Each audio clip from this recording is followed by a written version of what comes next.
Bom dia, a paz de Jesus, amor de Maria, em nome do Pai, do Filho e do Espírito Santo. Amém.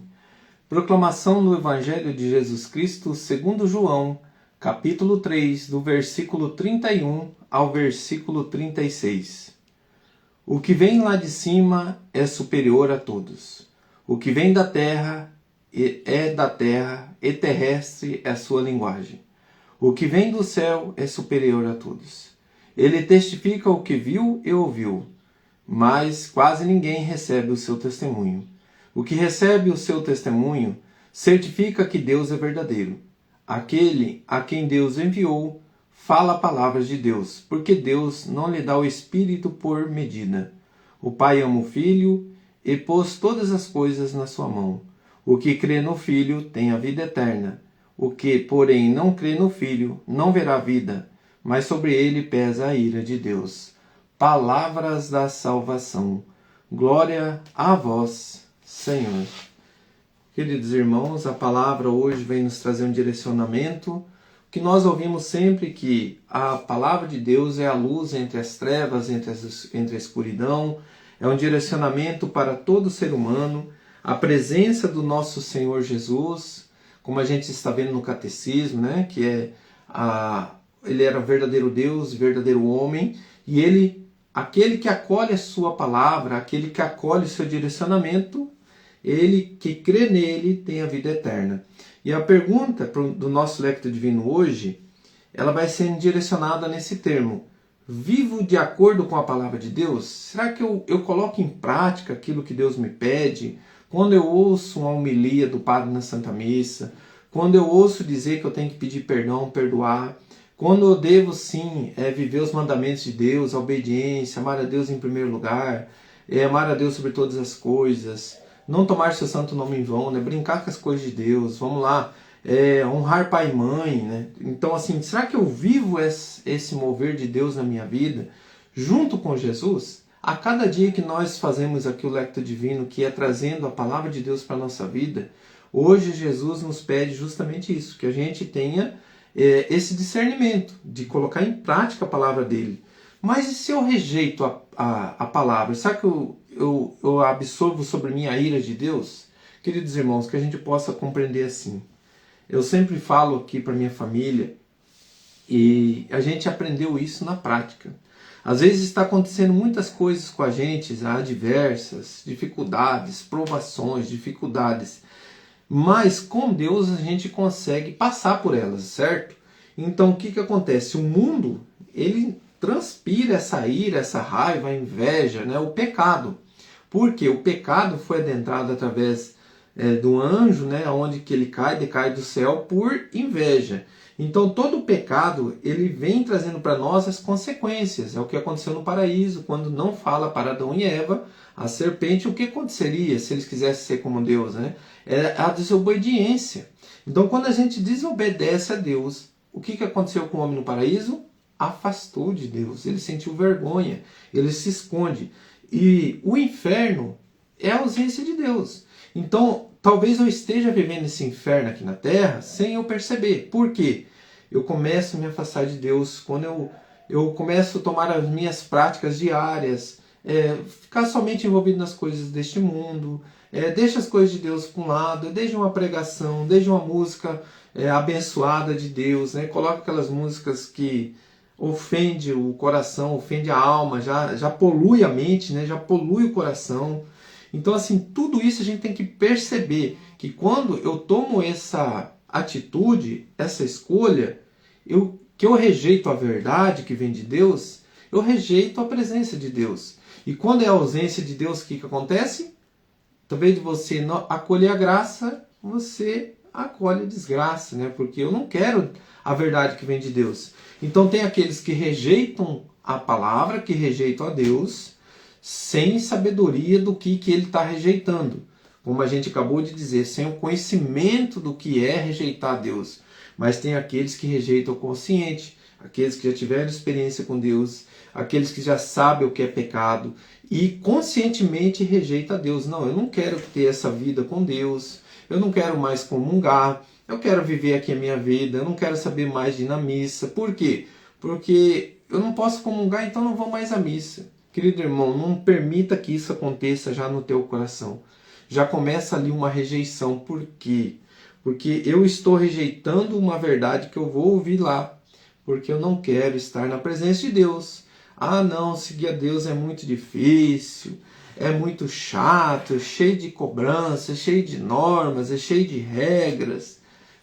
Essas normas, essas regras que nós vemos, a doutrina de Cristo, querido irmão, é para que a gente não caia na desgraça do mundo, que é a ausência de Deus. Então, quando eu me coloco para amar a Deus sem o intuito de querer ir por obrigação, que eu vou por amor, você nem percebe que existem regras, que existem normas. Por quê?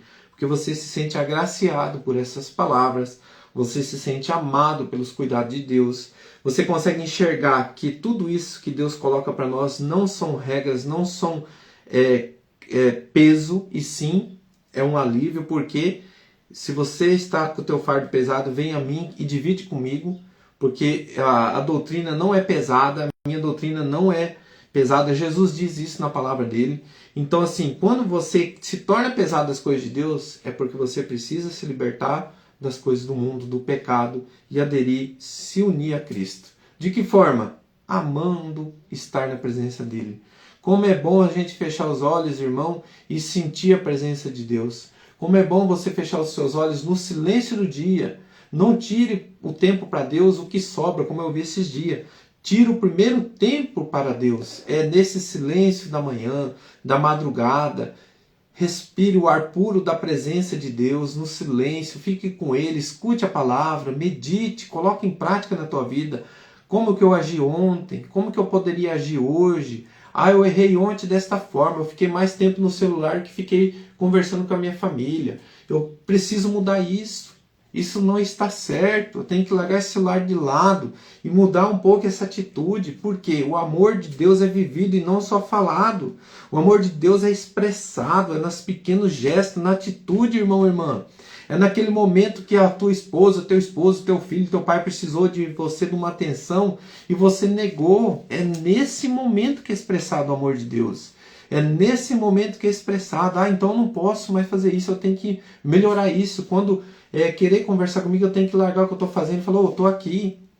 Sabe, irmão, se eu estou falando isso porque Deus vai mostrando para a gente aquilo que a gente precisa mudar, aquilo que nós precisamos melhorar. E se eu não aceito essa verdade, o que eu faço? Não está certo isso aí não. Cada um segue a sua vida, eu tenho que viver a minha. Se eu não viver a minha vida, os outros, eu vou ficar vivendo para os outros? Olha o pensamento que veio agora. Deus está pedindo, renuncie a esse pensamento. O amor é aquele amor ágape. É quando você fica feliz com a felicidade do teu irmão. É quando você se alegra com a presença de Deus. É o que Jesus fez por nós. Ele deu a vida por nós. Ele deu a vida por nós, morreu por nós pelos nossos pecados, para que nós aderíssemos à graça e não à desgraça. Então, querido irmão, vivo de acordo com a palavra de Deus, e a quem rejeita, o que acontece?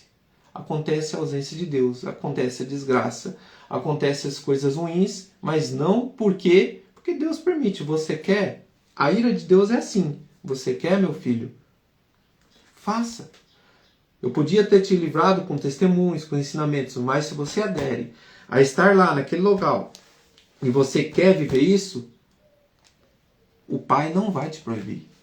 O Pai não vai estar te limitando, porque você tem a liberdade.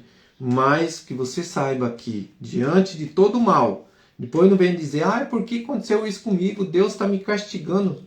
Deus não está castigando, Ele está permitindo que aquilo que você escolheu venha diante de você. Então, diante de uma aprovação, se você for um verdadeiro cristão, você vai falar assim, poxa Deus, aonde que eu errei? Eu poderia ter passado por isso de uma forma diferente. Mas já que eu estou vivendo essa aprovação porque eu acolhi algo que não é bom, eu peço neste momento que o Senhor me ajude a passar por isso, meu Deus. Porque eu creio no Senhor, eu confio na Tua presença e eu vou mudar essa história, eu vou mudar esse mover, porque eu entrego a minha vida em Tuas mãos. Querido irmão, diante de qualquer situação da tua vida hoje, nesse exato momento, Se você conseguir enxergar diante de uma desgraça a graça, é porque o teu coração entendeu o que essa palavra está dizendo. Porque diante de todo mal, Deus tira coisas boas. Diante de toda aprovação, Deus te dá a graça de você passar por ela e você enxergar aquilo que você poderia ter evitado. Testemunhar, dizer, amar Deus, se unir a Ele. Com Ele, nós viveremos uma graça maior. Aquele que crê em mim, mesmo que pereça, terá a vida eterna. Por quê? Porque eu estou com Deus no meu coração. Que Deus abençoe seu dia, que Deus ilumine. E tudo isso que o Senhor foi mostrando para nós hoje, diante da palavra, diante da oração, que a palavra dele viva. Querido irmão, viva essa graça no teu coração. Renuncie às coisas que não agradam a Deus. E viva com aquilo que agrada a Deus. Olha o que agrada a Deus. A tua obediência, a tua presença com Ele. É difícil? Não. Basta amá-lo de todo o coração e viver o que Ele pede. Obrigado, Senhor. Obrigado, Jesus. Obrigado, Deus, por tanto ensinamento, por esta graça de estarmos unidos a Ti. Obrigado, meu Senhor. Louvado seja nosso Senhor Jesus Cristo. Para sempre seja louvado. Em nome do Pai, do Filho, do Espírito Santo. Amém. Como a gente sempre faz, depois do que a gente encerra, rezemos um Pai Nosso e 3 Ave Maria, pedindo a Deus que tudo que nós falamos aqui a gente possa viver. Em agradecimento a Ele também, rezemos um Pai Nosso, 3 Ave Maria. Pai nosso que estais no céu, santificado seja o